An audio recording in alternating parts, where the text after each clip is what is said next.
Carnet de rando sur les chemins urbains 5, c'est déjà le dernier épisode. Ça fait déjà un petit moment qu'on a quitté l'Aubrac, vous avez vu. On est encore et toujours dans le Gard pour ce dernier épisode. On vous a laissé à Anduze il y a 15 jours, nous voici à Vézenobre.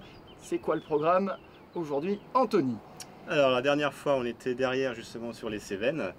Donc on quitte maintenant le relief, on va attaquer la plaine, passer un peu dans les vignobles et la garrigue. Et on va remonter, flâner un peu dans les ruelles d'Uzès avant de repiquer après sur le pont du Gard où on finira l'étape un peu au-dessus à Castillon du Gard. Un final au pont du Gard, moi je vous dis, ça se manque pas. En plus on va marcher vite parce que derrière c'est un petit peu orageux. On croise les doigts pour pas prendre l'orage? Ça devrait le faire. T'as pris ton impair? C'est bon. Bon, allez, on tente le coup, c'est parti.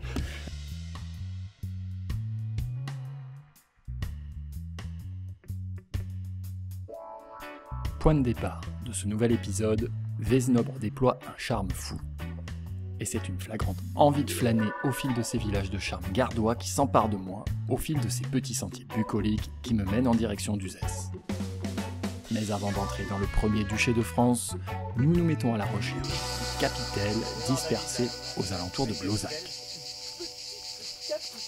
En fait, ça ressemble beaucoup à ce que j'ai en Ardèche finalement, quoi. Voilà, oui, on retrouve pas mal dans le sud de la France à différents endroits. Ça porte des noms différents en fonction des régions, mais le principe est le même. C'est-à-dire que c'est des petites cabanes qui permettaient de ranger soit les récoltes, les outils auprès des champs ou dans les troupeaux de bergers. Ça servait aussi d'abri pour le berger sur les plateaux. De petits chefs-d'œuvre d'architecture rurale et ancestrale qui précèdent un retour au pays de la vigne, une autre grande thématique gardoise.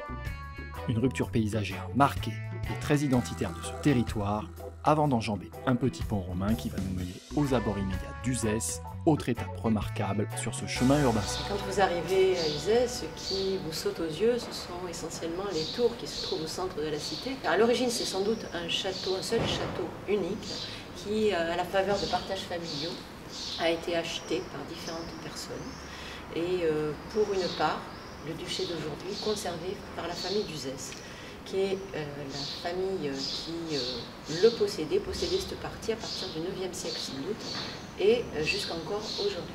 Par contre, la tour de l'évêque a été achetée justement par le pouvoir épiscopal à partir du XIIIe siècle en 2 temps. Après une promenade dans le vieux Uzès, nous voilà déjà repartis sur le chemin urbain 5.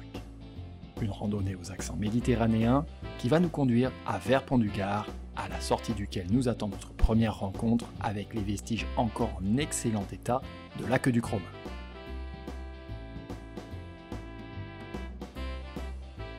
Mais ce n'est pas la seule rencontre que nous allons y faire. Les voilà, les gars qui balisent l'itinéraire depuis le début. Salut. Mes questions, c'est quand même pas vous deux qui gérez les 329 km de l'urbain 5. Non, nous on n'a qu'une partie avec Georges, mon coéquipier, on n'a qu'une partie de chemin qui nous est attribuée par le CDRP. D'accord. Donc du coup, c'est quoi votre mission? Comment ça se passe en fait, le balisage et l'entretien du balisage? Notre mission, c'est d'assurer le marquage des points remarquables, tant GR, les couleurs rouge et blanche, que le PR jaune.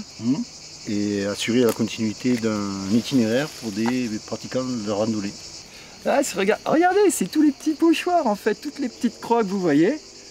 Donc ouais, on fait pas n'importe quoi. Il y a des tailles, des dimensions, des formats vraiment précis, quoi. Tout à fait, tout ça répond à une charte qui est éditée par la Fédération française de randonnée.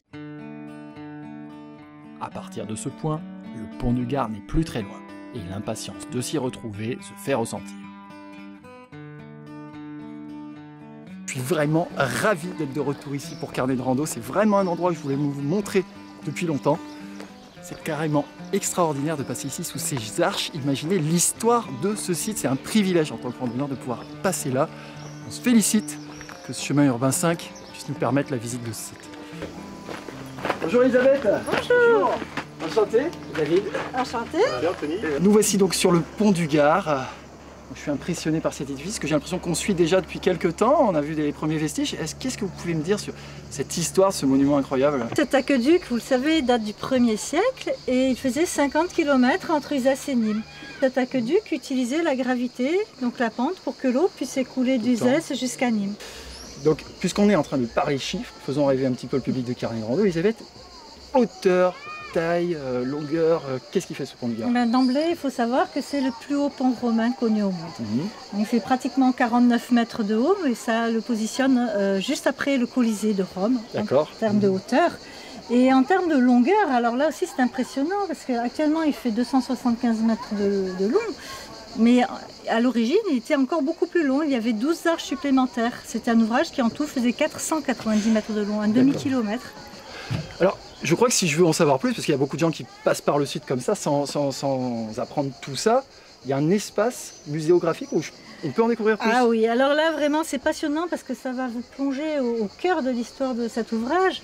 On va vous expliquer dans le musée à quoi servait l'eau, déjà pourquoi les Romains se sont lancés dans un tel chantier. Carrément. Et surtout, on va vous expliquer comment ils s'y sont pris pour calculer le dénivelé, le tracé, tailler les blocs, les monter, etc.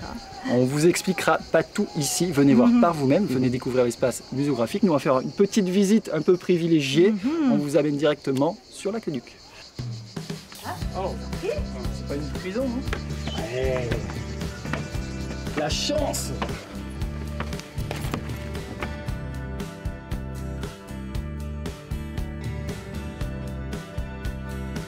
Traverser le pont du Gard en suivant l'aqueduc est une expérience unique qui offre de magnifiques points de vue sur le site.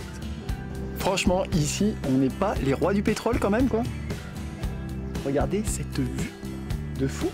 Mais ce n'est pas le seul endroit pour profiter d'un panorama inédit sur ce lieu de légende. Et ben voilà, on n'est pas à Avignon mais à Castillon-du-Gard, mais ça signe quand même la fin de ces 4 épisodes de carnet de rando consacrés au chemin urbain 5. Alors donc beau final ici à Castillon, à vue sur le pont du Gard, hein. C'est quand même un des endroits où on peut le voir de loin comme ça. Voilà, c'est même l'un des seuls sites où on peut le voir, on peut en profiter le long du chemin aussi, les seules vues sur le pont du Gard de loin, une autre vision que sur le site même. Voilà, que vous aurez en marchant un petit peu plus. Alors, cette étape ainsi que tout ce que vous avez vu, on va vous le rappeler une dernière fois. Vous pouvez bien sûr les retrouver sur le site internet de Carnet de Rando, c'est www.carnet-de-rando.net. Également sur le site de l'association du chemin urbain 5, dont l'adresse s'affiche actuellement sur votre écran. Et puis bon, on va quand même rappeler les topos, hein, parlons-en, des topos importants. Celui de la Fédé, bien sûr, le chemin urbain 5, hein, c'est la petite bible pour le parcourir en toute tranquillité. Voilà. Le Gard à pied, donc on a le parlé. Classique, le Gard à pied, voilà, on a parcouru un peu des portions d'itinéraire, notamment sur Blozac aujourd'hui, le chantier chemin des Captelles.